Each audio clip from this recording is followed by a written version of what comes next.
Network and operational indicators.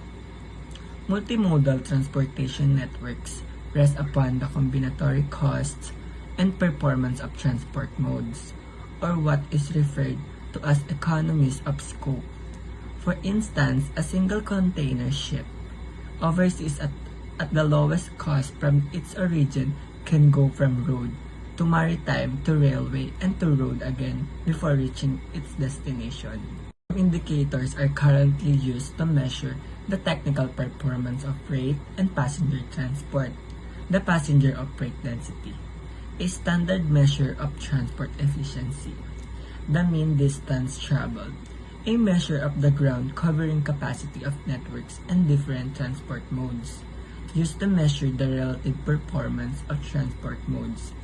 The mean utilization coefficient, especially used with increasing complexity of logistics associated with containerization of freight. More specifically, such indicators are of great utility by allowing cross-temporal analysis of a transport nexus or given transport modes. The most salient indicators include the transport time, speed, turnover, an expression of the velocity of passengers of freight, the reliability, the consistency of operations within defined parameters such as capacity, safety, duration, and punctuality. The on-time performance of transport services, particularly important for scheduled services, such as flights, public transit, railways, and containerized maritime shipping. The load factor, the level of transport asset utilization of modes and terminals in relation to their capacity. High load factors may be indicative of congestion. Road traffic performance.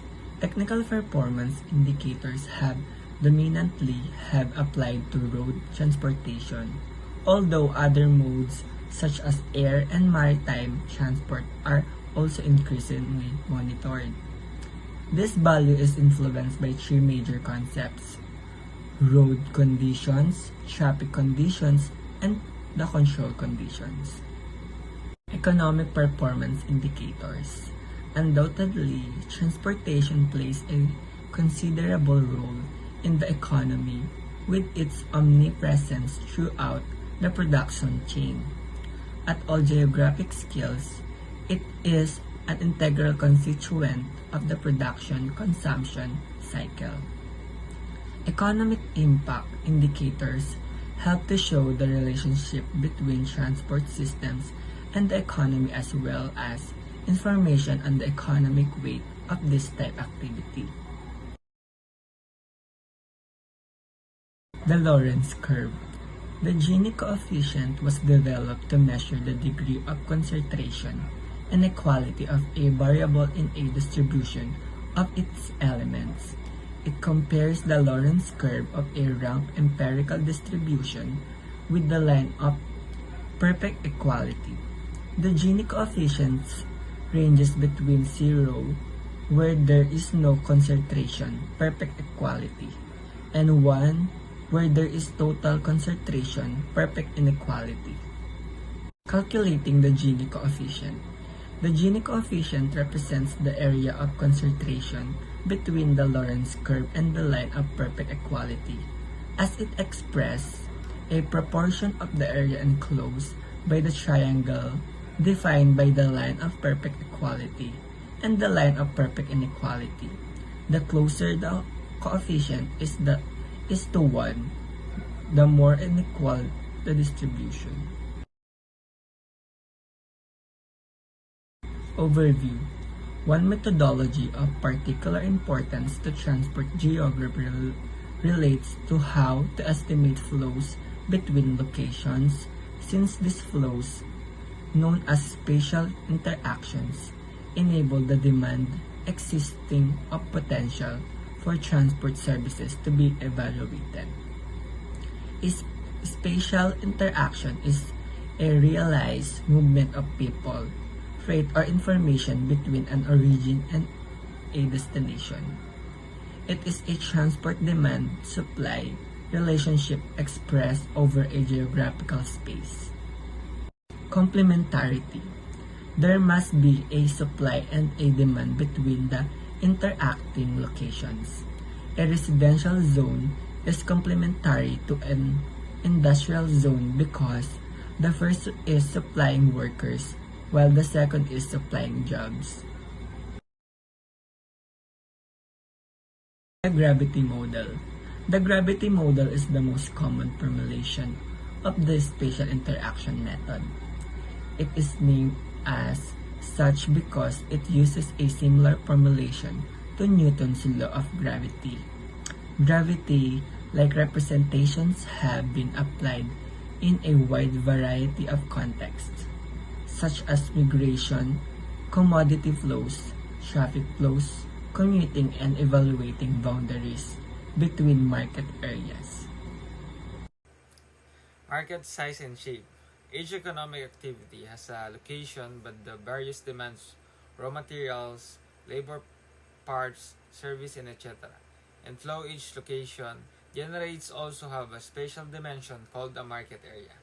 A market area is the surface over which a demand or supply offered at a specific location is expressed.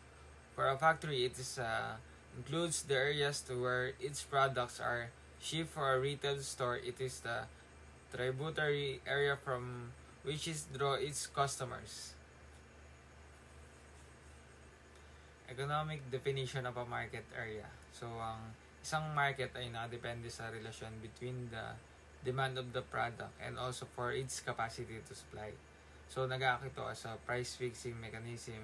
For example, horizontal price fixing involves competitors that agree to raise, lower, or stabilize prices. So, for example, when two competing fast food chains that sell hamburgers agree on the retail price of cheeseburgers, that horizontal agreement is illegal under antitrust laws. So next is demand. Demand is an economic principle referring to a consumers' desire to purchase goods and service and willingness to pay a price for a specific good or service. So, ito yung dami ng products or goods na kayang bilhin ng mamimili at its reasonable price. Outside market price demand can generally be influenced by the following factors. Utility. The state of being useful, profitable, or beneficial. So, example natin dito yung food. Di ba kailangan natin sa buhay natin? Hindi natin nakikita masyado yung pagtaas o yung pagbaba niya kasi nga wala tayong choice kahit mahal or mura, need natin siya sa buhay natin. So next is income level. So sa income level naman, ito yung kita ng isang mamamayan. On the other hand, disposable income, ito yung parang kita na ginagastos natin and it has a direct proposition to the consumption. So, next is inflation. So, yung inflation, ito yung pagtaas ng presyo ng supply based sa kung ano yung available na asset or mga materials, goods, and of service over a period of time. So, halimbawa natin yung presyo dati ng sinihan.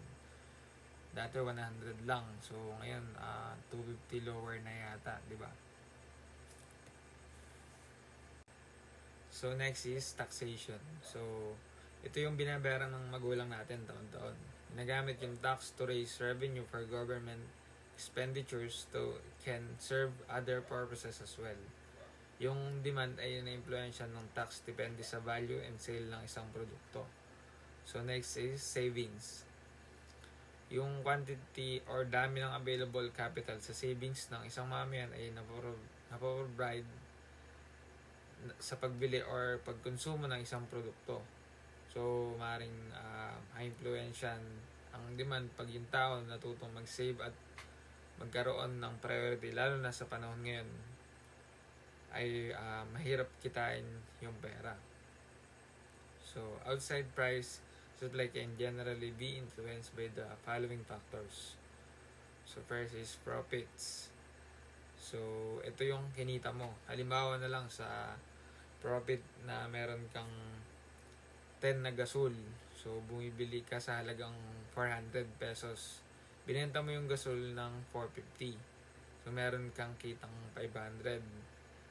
Ang problema, nagtaas yung gasol ng 500. So yung kita mo apektado sa pagtaas ng gasol. So maapektuhan yung supply mo in relation sa kung ano lang yung available assets mo, which is kung ano lang yung kaya ng budget mo.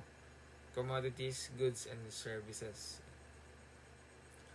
So next is competition. Even though madami kang supply, kung mas nabili naman ng competitors mo yung produkto sa murong halaga, mas lugi ka pa din. Policy objectives and options. The eventual success of a policy depends upon establishing clear goals. If there are multiple objectives, they must be consistent. They must be flexible enough to change over time as the circumstances evolve.